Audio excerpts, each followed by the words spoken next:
I now recognize myself for 4 minutes for an opening statement. As the ranking member of the Immigration Subcommittee of the House Judiciary Committee, I've been holding a series of accountability hearings titled Kidnapped and Disappeared on how the Trump administration has targeted and terrorized people of all immigration statuses, including U.S. citizens, violating constitutional rights and court orders, destroying our existing immigration system, and eroding all of our rights. Today is the 6th hearing in that series as we continue our congressional duties on this fact-finding mission at a time of intense trauma and terror for Minnesotans who are being subjected to the lawlessness and violence of ICE and Border Patrol agents. The Minnesota Star-Tribune editorial board described it this way, quote, "Battalions of armed federal agents are moving through neighborhoods, transit hubs, malls, and parking lots, and staging near churches, mosques, and schools. Strangers with guns have metastasized in spaces where daily life should be routine and safe. It feels like a military occupation. The occupation of Minnesota by ICE cannot stand.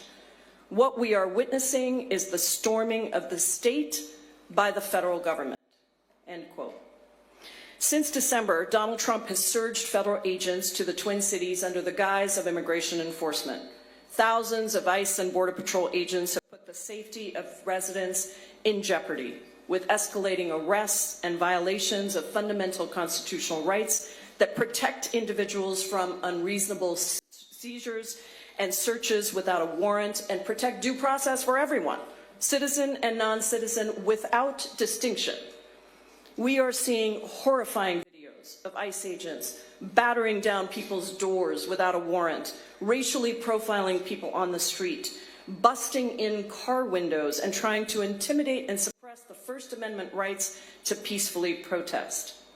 And most visible and clear to the entire nation, the killing of Renee Good, the outright lies from Kristi Noem, Donald Trump, and J.D. Vance about what we saw with our own eyes, and the subsequent attempt to assassinate the character of Renee Good and her widow, all while blocking any fair, independent investigation of the ICE officer who shot her.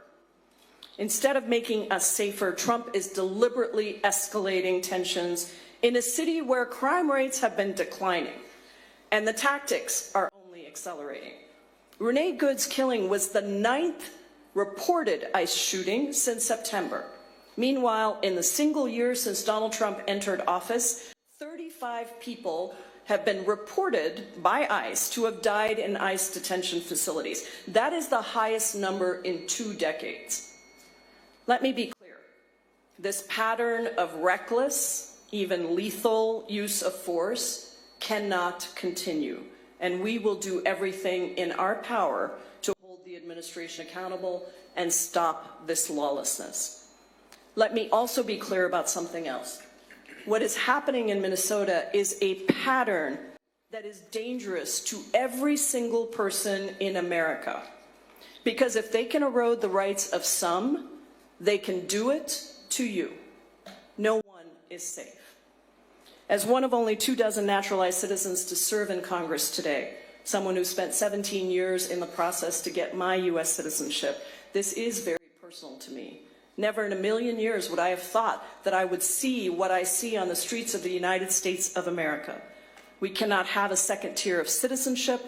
We cannot undermine the contributions of immigrants from all over the world, and we must protect our democracy and our Constitution for all residents and our future generations.